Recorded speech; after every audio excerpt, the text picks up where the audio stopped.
আমার আজরাকে আনার সময় হয়ে গিয়েছে। আমি এখন প্ল্যান করে নিচ্ছি ট্রাসিড তো মানে অ্যাসিডিক তো এই জন্য। সো এই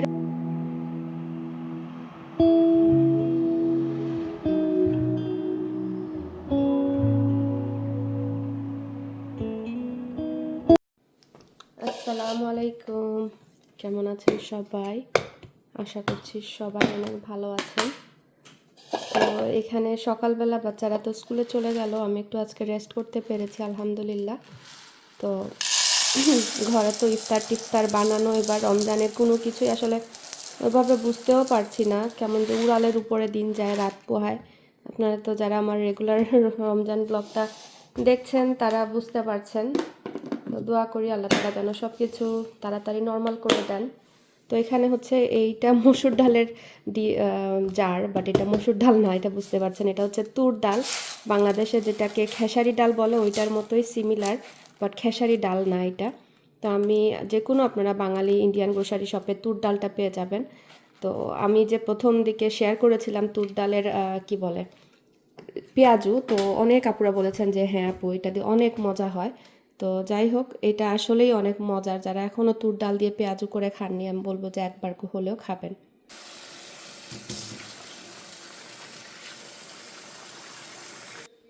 আমার আজরাককে আনার সময় হয়ে যাচ্ছে। আজরাক চলে আসলে মেহেদি পড়তে পারবো না। গতকালকেও অ্যাটেম্প নিয়েছি, পরে ওদেরকে পড়িয়ে আর নিজে পড়তে পারিনি। কি নিজে নিজে দিয়েছি নিজেও জানি না। ডান হাত দিয়ে বাঁ হাতেও অল্প একটু দিয়েছি, শখ লাগে আসলে। আর এই হেনা কোনগুলো গিফট পেয়েছিলাম, লিজাস অর্গ্যানিক হেনা। আমি পেজের লিঙ্কটা ডেসক্রিপশন বক্সে দিয়ে রাখবো। মিশিগানে যারা আছেন ওর কাছ থেকে অর্ডার করতে পারেন। ও শিপও করে থ্রু আউট দ্য আমেরিকা, মানে আমেরিকার যে কোনো স্টেট থেকে আপনারা অর্ডার করতে পারবেন। অনেক সুন্দর কালার, আমি পিকচার এখানে অ্যাড করব, বা আপনারা আমার হাতে তো দেখতে পারবেন আপডেট যখন কালার আসবে। অলরেডি একবার পরেছি, আমি আমার ফেসবুক পেজেও শেয়ার করেছিলাম কালারটা, আর এখানে আমি ক্লিপস শেয়ার করে দিব যখন ফালাক আজরাকে লাস্ট টাইম পরিয়ে দিয়েছিলাম। তো 3টা কোন কিনলে $10 আর একটা $5, আর 3টা কিনলে $10 আর কি, অনেক ভালো ডিল। আর মিশিগানে হ্যামট্রামিকে যারা থাকেন ওর বাসা থেকে গিয়েও পিক আপ করতে পারবেন। তো আমার আজরাক সোনাকে স্কুল থেকে পিক আপ করতে আসলাম, আর আজকের দিনটা আসলে অনেক মানে সুন্দর ছিল। রোদটা ছিল, ঠান্ডা ঠিকই আছে। আজরাক মিয়াকে স্কুল থেকে নিয়ে আসলাম, আসার সময় টাকোবেল নিয়ে এসেছি। আজকের রোদটা মাশাআল্লাহ এত ভালো লাগছে, খুবই সুন্দর দিন করেছে। ঠান্ডা আছে ঠিকই, কিন্তু দিনটা খুবই সুন্দর।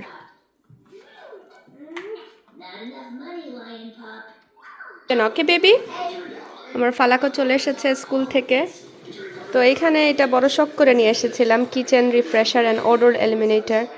বাট এগুলো আমার ইউজ করা হয় না, কারণ আদিয়ানা বাবা না করে স্প্রে করতে। সো আমিও বুঝি এটা কেন বলে, কারণ যে কোনো স্প্রে আসলে শ্বাসের জন্য ভালো না, যদিও বা আমরা ক্যান্ডল বার্ন করি। স্টিল এয়ার ফ্রেশনার আমার ঘরে আসলে মোটেও ইউজ করা হয় না। দেশে থাকতে প্রচুর এয়ার ফ্রেশনার ইউজ করেছি, তখন তো ওইরকম নলেজও ছিল না। বাট ভুলেও আপনারা যারা দেশে আছেন বা দেশের বাইরে আছেন এয়ার ফ্রেশনার ইউজ করবে না। এর থেকে ক্যান্ডল জ্বালানো শতগুণে ভালো, বা যে ডিফিউজারগুলো যে প্লাগ ইন ডিফিউজার থাকে সেগুলো করাবো অনেক ভালো। তো যাই হোক, আমি এগুলো ফেলে দিয়েছি, এনেছিলাম পরে আর ইউজও করিনি। ভেবেছিলাম ট্র্যাশ ক্যানের ভেতরে করব, পরে আর এভাবে করা হচ্ছে না। তো এখন ভাবছি আমি জাস্ট এটার ভেতরে বোতলটা না ফেলে পানি আর ভিনিগার দিয়ে রেখে দিব। পানি আর ভিনিগার আমি সবসময় আমার গ্লাসের জন্য ইউজ করি, গ্লাস ক্লিনার হিসেবে আর কি, আয়না টায়না মিরর আর কি, এগুলোর জন্য। তো শেষ হয়ে গেছে এই বাসায় আসার পরে, আর বানানো হয়নি। আমার আলাদা একটা স্প্রে বাটল আছে, তো ভাবলাম এইটার মধ্যেই কেন না করি। আল্লাহ এত ফেনা কেন হচ্ছে। এই যে সামান্য একটু ভিনিগার, আর একটু কমাতে হবে।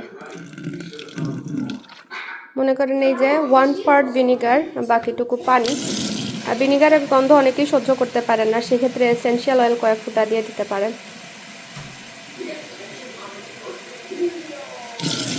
এগুলো দিয়ে ফ্রিজ ট্রিজ সব কিছু ভেতরের এগুলো সুন্দর করে পরিষ্কার করা যায়। তো ভুলেও কিন্তু গ্রানাইটের কাউন্টার টপ এগুলো ক্লিন করতে যাবে না। গ্রানাইটের উপর একটা পলিশ দেওয়া থাকে, ওইটা দেখা যাবে যে আপনার ভিনিগারের কারণে ইট মানে খেয়ে ফেলে। ভিনিগার একটু সিট্রাসিড তো মানে অ্যাসিডিক, তো এই জন্য। সো এই রকমের প্লাস্টিক বা ফ্রিজ যেটা বা মাইক্রোওয়েভের আউটসাইড মিরর, এগুলোর জন্য এগুলো পারফেক্ট। বা আপনার বাথরুমের যে ফিক্সচারগুলো থাকে যেমন ফসেট টসেট, এগুলো এই যে একদম পরিষ্কার হয়ে গিয়েছে। মাইক্রোফাইবার ক্লথ হলো বেস্ট। এই যে একদম চকচকা। পরিষ্কার করছি যখন এটাও একটু করি, ফিঙ্গারপ্রিন্ট পড়ে যায়। আর খুব সুন্দর এগুলো গ্রিসগুলো কাট করতে পারে। রেগুলার স্প্রে দিয়ে তো করা যায়, বাট আমার কাছে এরকম হোমমেড বা ন্যাচারাল জিনিসগুলো ভালো লাগে, কারণ দুনিয়াতে এত বেশি পলিউশন আর কেমিক্যাল, যত পারা যায় যদি একটু অ্যাভয়েড করা যায়। তার মধ্যে আমার ফেভারিট হলো যদি ন্যাচারাল কোনো দোকানের স্প্রে বলেন, সেক্ষেত্রে আমার মেথডের যে টার্গেটে পাওয়া যায় বা যে কোনো সুপার মার্কেটে, ওইটা আমার বেস্ট মনে হয়। একদম ওরা লিখেই রাখে যে নো হার্শ কেমিক্যাল, তো মেথডেরগুলো ভালো। তো মেথডেরটাও আমার প্রত্যেকটা রুমে একটা করে রাখা, মানে বাথরুমে আর কি, দেখা যায় কুইক স্প্রে করে অল পারপাস ক্লিনার হিসাবে ইউজ করা যায়। এই যে, তো আমার ফ্রিজটাকেও দেখতে পাচ্ছেন একদম সুন্দর করে ফেলেছি, ফিঙ্গার স্পট চলে গিয়েছে। তো আমার এই হ্যান্ড ব্লেন্ডার দিয়ে যতবারই ব্লগে কোনো কিছু দেখায় আপনারা লিঙ্ক করেন, আসলে এটার কোনো ইয়ে নাই। আমি অরিজিনাল যেটা আমি মানে কিনেছিলাম অ্যামাজন থেকেই, তো ওইটা আসলে আমি লিঙ্কে গিয়ে অর্ডারে গিয়ে আর কি খুঁজে বের করেছি, বাট এটা সোল্ড আউট, মানে অ্যাভেলেবলই না, কারণ অনেক আগের, তো আমি জানি না এটা কোন ব্র্যান্ডের ছিল, এটা অফ ব্র্যান্ডের, আমি আগেও বলেছি। আমি ডেসক্রিপশন বক্সে ওই দিনও লিঙ্ক দিয়ে দিয়েছিলাম, কিন্তু আপনারা বলছিলেন যে আপু এটা ডিফারেন্ট কালারের, বাট আপু ট্রাস্ট মি, রিভিউ ভালো দেখেই আমি আপনাদের জন্য লিঙ্ক দেই যখনই দেই। আর ইনশাল্লাহ আপনাদের কাজে আসবে। সবসময় যে নেম ব্র্যান্ড হলেই যে ভালো হয় এমন না। তো আমিও আজকে আবারও সেম ওই ব্র্যান্ডটা দেওয়ার চেষ্টা করব, আশা করছি নিরাশ হবেন না। আর অ্যামাজনের তো 1 মাসের রিটার্ন পলিসি থাকে, সো আপনার যদি পছন্দ না হয় সেক্ষেত্রে আপনারা রিটার্ন করে দিতে পারবেন ইজিলি। এগুলোর দাম বেশি না, $12-13 মনে হয় পাওয়া যায় এগুলো, $15 দাম ম্যাক্স উইথ ট্যাক্স। তো হ্যান্ড ব্লেন্ডারটা ওয়াশ করে নিয়েছি। তারপরে আসলে এই হ্যান্ড ব্লেন্ডারের সুবিধা এইটাই যে আপনি যে জায়গায় যেটা করবেন সেটা আর কি আর ওয়াশ করার ঝামেলা নেই, যে ব্লেন্ড করে আলাদা করে জগটা ওয়াশ করতে হয়, ব্লেড ওয়াশ করতে হয়, ওই ঝামেলাটা নাই আর কি। তো ভেজানো হয়ে গিয়েছে, আমি এখন ব্লেন্ড করে নিচ্ছি।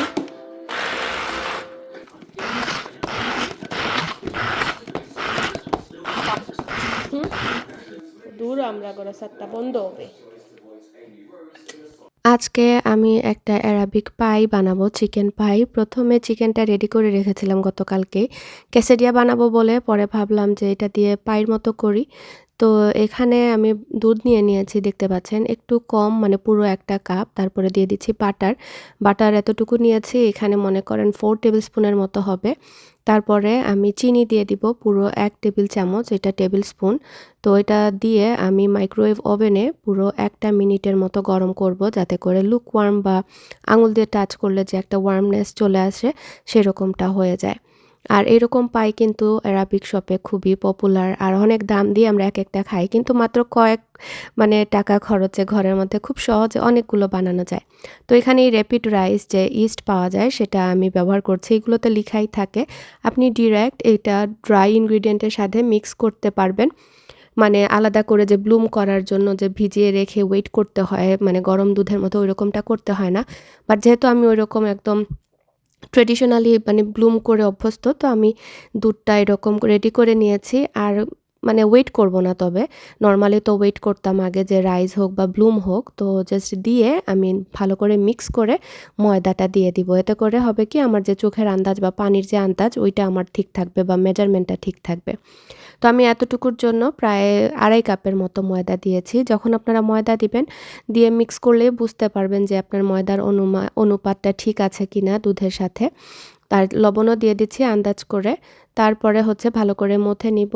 আর যদি মনে করেন একটু 19-20 হয়, সেক্ষেত্রে আপনারা সামান্য দুধ বা সামান্য একটু ময়দা কম বেশি করতে পারবেন।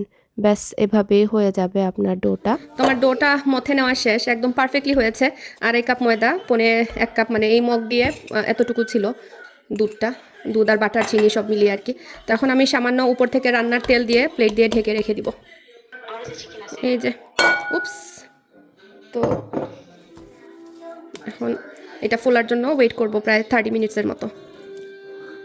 তো আমি একটা প্লেট দিয়ে ঢেকে রেখে দিব আর হাফ অ্যান আওয়ারের মতো ওয়েট করব। এদিকে হচ্ছে আমাদের ইলেকট্রিশিয়ানও চলে এসেছে, কিচেনের যে লাইটের মধ্যে প্রবলেম ছিল, শব্দ হচ্ছিল, সেটা ফিক্স করার জন্য। তো আসলে লাইটের প্রবলেম ছিল না, প্রবলেম হচ্ছে সুইচ বোর্ডের মধ্যে। এটা নাকি ডিমেবল ছিল, আর আমার যে মানে শ্যান্ডেলিয়ার যে লাইটগুলো সেগুলো হচ্ছে আপনার ডিম করা যায় না এই জন্য। তো আমি এদিকে হচ্ছে অ্যামাজন থেকে অর্ডার করেছিলাম বাইরের লাইটটা, সেটাও চলে এসেছে। আমি বললাম যে উনি লাগিয়ে দিতে পারবে কিনা, বলল সমস্যা নেই। আর এই দুইটা হচ্ছে আমি গ্যারাজে লাগিয়েছি, চেঞ্জ করেছি আর কি আগেরগুলো। সেম আমার ফ্রন্টে যেরকম সিলভার কালার ছিল ওই রকমটাই। আর এই হচ্ছে সামনের লাইট।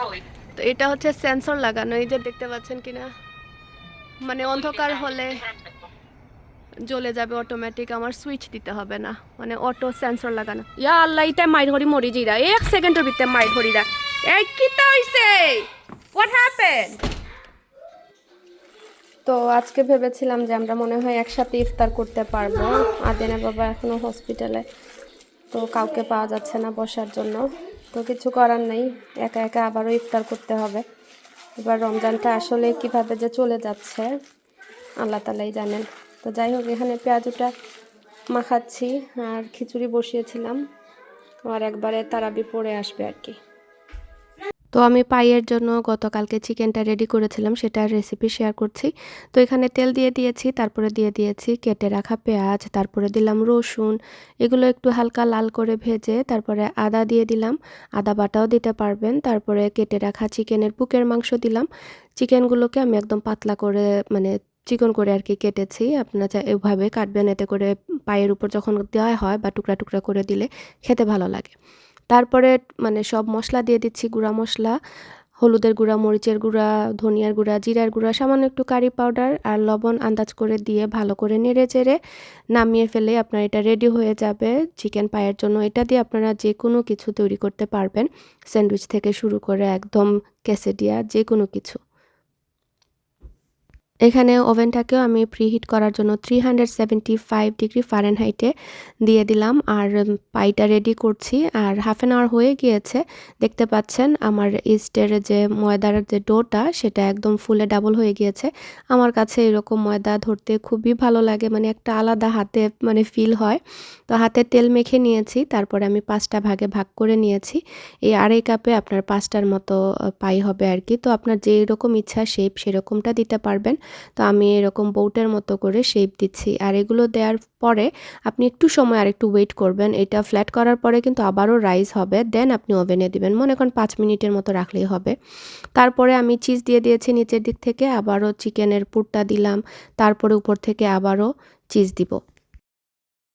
আমার মাথায় আসলে সমস্যা আছে, কথা বলে বলে আমি তো রান্না করছি এদিকে, আর এখানে যে আমি চুলার আগুন অন করে আমার ব্র্যান্ড নিউ পটটা জ্বালালাম, আইরে আল্লাহ, পেছন দিকে তাকিয়ে দেখি যে আমি আগুন দেয়া চুলার মধ্যে, আর এটা পুরো একদম ছারখার।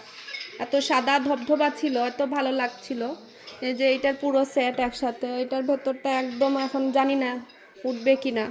এই যে এটার ভেতরের এইটা ছোটটা অনেক মানে একসাথে সেট, আল্লাহ জানে, এখন পানি দিলে তো ছাপ করে উঠবে।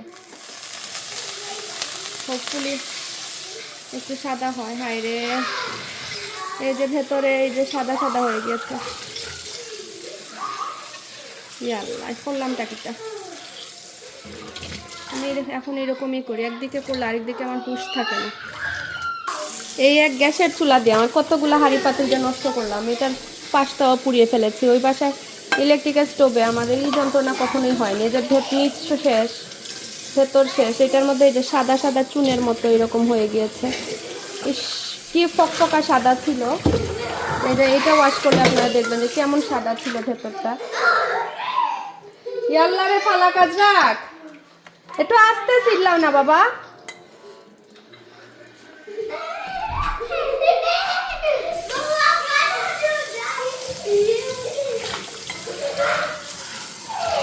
যে এটার ভেতর কেমন আর এটার ভেতর কেমন।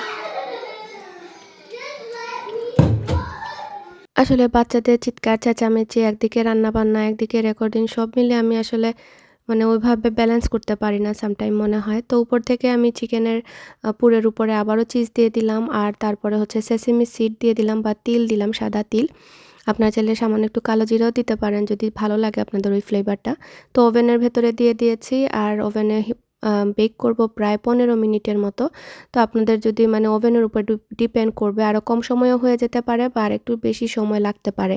আর কারো কাছে যদি ওভেন না থাকে সেই ক্ষেত্রে আপনারা করবেন কি, চুলায় যেরকম বেক করেন আপনারা যে কোনো কিছু কেক টেক ওই রকমটাও করে আপনারা রেখে দিতে পারবেন, মানে স্ট্যান্ডের ভেতরে করে আর কি, পুরো একটা ট্রের মধ্যে দিয়ে ওইভাবেও বেক করা যায়। তো এখানে আমি একটু ফ্রুটস কেটে নিচ্ছি, যেহেতু আমরাই মানে আমি বাচ্চারা দিয়ান সবাই ইফতার করব, তো এখানে একটু ফ্রুটস কাটছি। এখানে আম নিয়ে এসেছিলাম এইচ মার্ট থেকে, এবছরে এখনও আসলে আমের সিজনটা হয়নি, তো এই জন্য আমগুলো কাঁচা কাঁচা একটু মানে মজা লাগেনি খেতে, শুধু শুধু আনা আর কি। আমরা এক জায়গায় গিয়েছিলাম, তো ওইখানে যাওয়ার সময় এক বক্স নিয়েছিলাম আর ঘরের জন্য নিয়ে এসেছিলাম। তো বাচ্চারা একটু ফ্রুটস খাবে আর একটু ভাজাপোড়াও এখানে করছি, যেহেতু মানে এই বছর আসলে ভাজাপোড়া মোটেও খাওয়া হচ্ছে না, তো দুইটা দুইটা করে এরকম করেছি, কারণ কেউ খাবে না, আমি আর আদিয়ানি খাবে, পরে আদিয়ানের বাবা এসে মানে ইফতার করবে আর কি। তো ওভেন থেকে এই যে পাইগুলো বের করে নিয়েছি, প্রায় 15 মিনিট হয়ে গিয়েছে। তো সুন্দর করে একটা ট্রের মধ্যে নিচ্ছি যাতে করে দেখতে ভালো লাগে। ইনশাল্লাহ আমার ফেসবুক পেজে এটা আলাদা করে রেসিপি শেয়ার করব, বা আমার ওয়াহিদাস টাইনি কিচেন ইউটিউব চ্যানেলেও আমি এটা শেয়ার করে রাখবো, কারণ ব্লগের মধ্যে অনেক সময় দেখা যায় রেসিপি খুঁজে পান না আপনারা। আর এই জন্যই আমার রান্নার চ্যানেলটা আসলে ওপেন করার কারণ ছিল যে রান্নাগুলো আলাদা থাকবে, আসলে সময় পাই না ওইভাবে, তারপরেও চেষ্টা করছি যে অ্যাক্টিভ হওয়ার জন্য। আপনারা যারা জানেন না আমার রেসিপিগুলো পরে দেখতে চান, তারা ওয়াহিদাস টাইনি কিচেনে সাবস্ক্রাইব করে রাখতে পারেন। অবশ্যই সাবস্ক্রাইব করবেন, কারণ আমি 100K-র জন্য অপেক্ষা করছি। একটা সিলভার বাটন পাবো, খুবই শখ 2টা সিলভার বাটন একসাথে সাজিয়ে রাখার জন্য, এটা আমি আগেও বলেছি। তো এই তো একদম নরম তুলতুলে পাইটা রেডি দেখতে পাচ্ছেন। আর যদি ঠান্ডা হয়ে যায় সেক্ষেত্রে আপনারা মাইক্রোওয়েভ ওভেনে ঢাকনা দিয়ে ঢেকে 30 সেকেন্ড গরম করলে আবার নরম তুলতুলে হয়ে যাবে। তো এদিকে হচ্ছে আমার ভাজা পোড়াটাও তুলে নিচ্ছি, পেঁয়াজও কয়েকটা করে নিয়েছি, যেহেতু ডালটা বানিয়েছিলাম। আসলে প্ল্যান ছিল যে আজকে আদিয়ানের বাবা হয়তো বা হসপিটালে মানে কাউকে পাবে, বসবে, আর আমরা একসাথে ইফতার করব, তো আর হয়নি। তো কিছু করার নাই, তো ওকে নিয়ে আমি তাড়াহুড়া করে তারপরে দিয়ে আসবো। আর চিকেন পাইটা আপনারা যদি বাসায় ট্রাই করেন অবশ্যই জানাবেন। আর এখানে যে ফিশ যে কাবাব করে রেখেছিলাম, আপনাদের মনে আছে যারা আমাকে রেগুলার ফলো করেন তারা দেখতে পাচ্ছেন যে আমি কোনো রকমের ব্রেড ক্রাম ছাড়াই কিন্তু এগুলো ভেজে তুলছি। মাশাল্লাহ একদমই ভাঙেনি, কিচ্ছু হয়নি। ইভেন দো এটা আলু দিয়ে করা, কিন্তু তারপরেও নর্মালি দেখা যায় আলুগুলো ছেড়ে দেয় বা খুলে পড়ে যায় বা ডিম দিয়ে চুবিয়ে করতে হয় বা ফোমের মতো টেক্সচার চলে আসে, ওই রকমটা আমার কিছুই হয়নি। আপনারা ওই রেসিপি যদি ট্রাই করতে চান আমার আগের ব্লগে দেখতে পারেন, ইনশাল্লাহ আমি রান্নার চ্যানেলেও কিন্তু এটা শেয়ার করব। ভাজাভাজি করতে করতে ইফতারের টাইম হয়ে গিয়েছিল, আদিয়ানকে বললাম খাওয়া শুরু করতে। আদিয়ান খাইয়া কিতা হইছ কইলা This tastes like good food. না, ওই একটা আগে কিতা হইছ। Just that. আদিয়ান বলছিল যে আরাবিক শপ থেকে যে আমরা পাই কিনে খাই, এগুলো থেকেও নাকি 10 টাইমস বেটার হয়েছে মাশাল্লাহ। সো অবশ্যই বাসায় ট্রাই করবেন, এটা অনেক বড় কমপ্লিমেন্ট একটা মায়ের জন্য। অলরাইট, আমরা এখন ইফতার করি। Yes. How is your Ramadan going? It's going good. সবাই মাশাল্লাহ বলবেন, এটা আমার আদিয়ানের 3rd রামাদান যে 30টা রোজা রাখছে, একটা রোজা ভাঙে না মাশাল্লাহ। 2 বছর আগে ফার্স্ট রেখেছিল, দেন ওই বছর তো মানে কি বলে নাবালক বাচ্চা ছিল, তারপরও মন থেকেও 30টা রেখেছে। দেন লাস্ট ইয়ার তো আর ওর মানে রাখতেই হয়েছে, আমি বললাম তুমি আল্লাহকে শো করেছো যে তুমি রাখার ক্যাপাবিলিটি আছে, সো এই বছর তো রাখতে হবে। আর এই বছর তো 13 হয়ে গেল অফিসিয়ালি, এবছর থেকে তো রাখার কথাও। সো আলহামদুলিল্লাহ, সো 3 বছরে পড়লো, মানে 30টা রোজা রাখছে আমার বাচ্চাটা। হাংরি লাগেনি তোমার? No, just thirsty. থার্সটি। আমাদের স্কুলে তো সকালবেলা একদম চলে যায়, সেহরি খেয়ে আর সময় থাকে না। ফজরে নামাজ আদায় করে দেন বেডে যায়, দেন হাফ অ্যান আওয়ার মতো ন্যাপ নেয়, আদেনা বাবা নিয়ে তারপরে স্কুলে দিয়ে আসেন। সবাই দোয়া করবেন আমার বাচ্চাদের জন্য, যে ফাইনালি এরা একটু শান্ত হয়ে বসেছে। তো আমি আর আদিয়ান ইফতার করছি একা একা। Wait, where's Bojan? Is she still at the hospital? ইয়া, যাই হোক, এই পাইটা আসলেই অনেক মজা হয়েছে, পুরাই অ্যারাবিক রেস্টুরেন্টের মতো টেস্ট আসছে। আদিয়ানের বাবাকে কুইকলি ইফতার দিতে যাচ্ছি। এখন আমি আমার বাকি খাবারটুকু খাচ্ছি। আসলে যতই খাই না কেন অন্য কিছু, খিচুড়ির উপরে আর কিছুই নাই। আমি এটার অর্ধেকও খেয়ে আমার পেট ভরে গিয়েছে, কিন্তু তারপর অল্প করে একটু খিচুড়ি নিলাম, কারণ এটা না খেলে শান্তি লাগে না।